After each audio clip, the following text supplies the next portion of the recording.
Hello everybody, my name is Cameron Brown and a warm welcome to the HowToCameron channel, and today I'm going to be making a video in a new place, my kitchen slash dining room. Can we all smash like, because this is where I eat my dinner.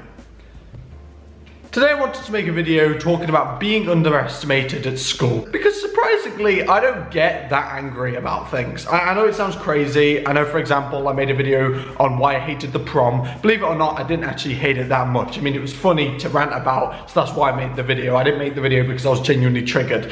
But today's subject matter I am actually very triggered about, because this is something that I've dealt with for so many years, being underestimated at school. I want to start off by saying straight off the bat that I understand that people are going to say that the grades I've been predicted and used to be predicted, even though I consider them low, are still really good, and I sound like a complete prick for complaining about them, and I get that. The grades that I was predicted previously are still good grades, you know, grades C, B, at A level. It's just that for me, they're not really targets. They're not really good predicted grades. I'm not making this video to complain about doing badly at school. That's not the point of this video, and being predicted bad grades. I'm making this video to show how I'm just being completely underestimated at school, and it's flipping irritating. So let me start off straight off the bat by talking about how it used to be. So all the way from reception to like year 4, year 5, I was predicted very good grades. I was always top of the class, and honestly, I was very, very smart. And then I changed school, and again, I was predicted very, very good grades.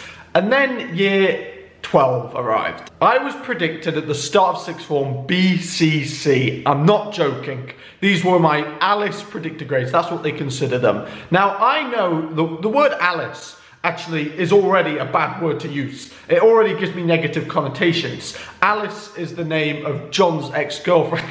I can't say that. No, I'm joking, okay? It's a meme. It's a joke. They look at your GCSE results and they predict a grade that you will get in the future. My performance in my exams doesn't resemble them target grades at all. In every single exam, like for example, we had our mocks back. I got an A in chemistry, what a surprise, an A in physics, and an A in business studies.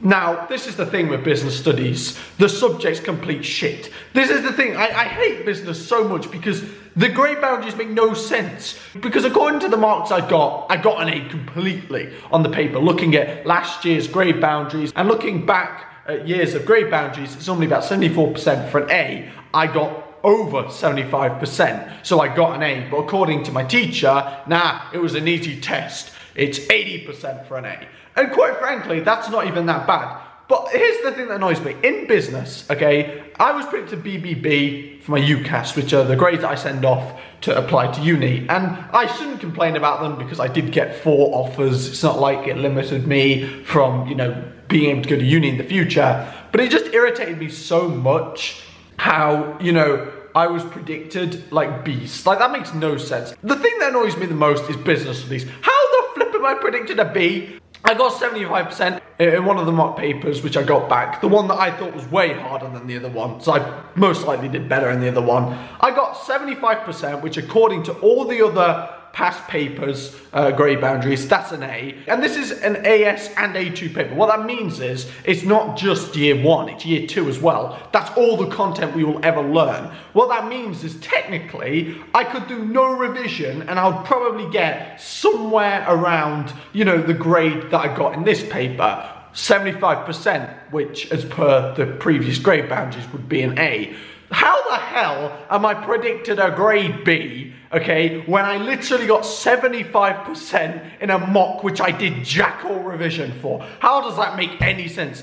What the hell? Like, I did do some revision, I guess, but like, it wasn't extreme revision. I didn't write notes, I just read. There's this girl in my class, right, and she thinks that I'm completely big-headed, even though I'm an idiot. That's what she thinks about me. She thinks I'm an idiot, and I'm actually dumb. And I act smart. We got our papers back and she asks in the most spiteful voice, oh, what did you get, Cameron?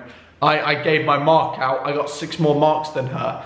And I don't want to be crazy or anything. I swear to God, my paper was marked harshly. I'm not even saying that just because I want to give myself more credit than I deserve. Genuinely speaking, I looked at the questions in the business paper and the marks I was dropping didn't make any sense. Like, I was so confused. There was 2 questions. One was a 6-mark question, one was a 7-mark question. So he marked the 6 marks, yeah, you got 6 marks for the question, and you got 7 marks for this question. And then he went out of his way to cross it out and then drop 1 mark on both questions.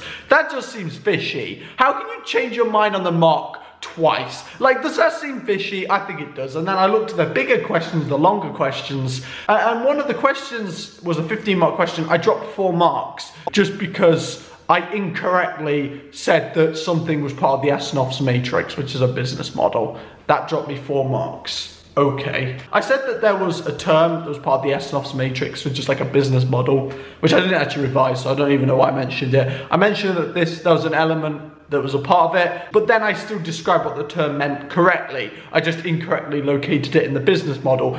But because of that, I dropped 4 marks, even though I was completely true with what I was saying. I just made 1 mistake. That just seemed really harsh, in my opinion. I don't know if this makes any sense. I've had teachers come up to me saying, you'll be lucky if you pass this subject, and then I get an A in the mock. And like, even when I do well, I seem like I'm not credited by my teachers at all. And I get that it's not really their responsibility to, you know, push the students forward. But in business, there was people in my classes getting lower grades than me, and they were getting way more appreciation than me. It's so irritating, you know, doing subjects, doing well in them, and then people still underestimating you. You know, if you get almost an A, you know, almost an A, practically an A in the mocks that cover both years, there's no way I can't get an A in the actual exam, because of course I'm going to revise for it more than I did for the mock. I did some revision for the mock, but obviously I do proper revision. On top of that, like with chemistry, I don't get how I could be predicted a B. I got an A in the mocks, in 2 of the mocks that I've done. How am I not predicted an A? Like, it doesn't make any sense, quite frankly. But I'm not too angry about that one, because chemistry's chemistry. It's a hard damn subject. And I know for a fact that the people who have predicted A's in chemistry are extremely smart. Things with business is that people who have predicted A's, they're not that smart. I mean, they're smart, but I hate to say it, I'm smarter than them at business. I always get higher marks than them. How does that make any sense? You know, I don't want to be controversial or anything. I'm just being factual at this point. How are people being predicted a higher grade than me, given more credit in class?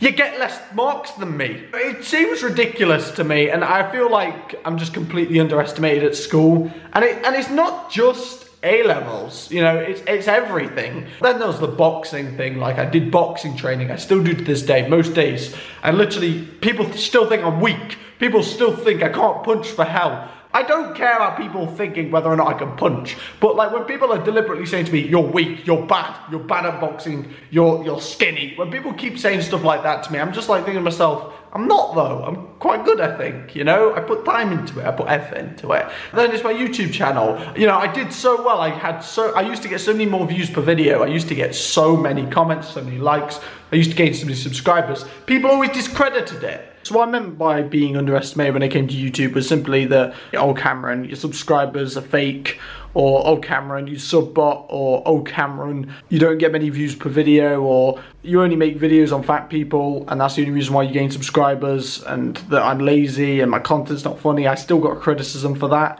and that my fan base didn't really care about me. That's what they used to say. I mean, it didn't really bother me at the time, but it was just annoying how, and people didn't seem to just leave me the hell alone really about it. But honestly, I'm treated like shit pretty much in my class, and if I'm treated like shit by my class, why can't I complain about it in a video? That's how I see it. But anyway guys, thanks for watching this video.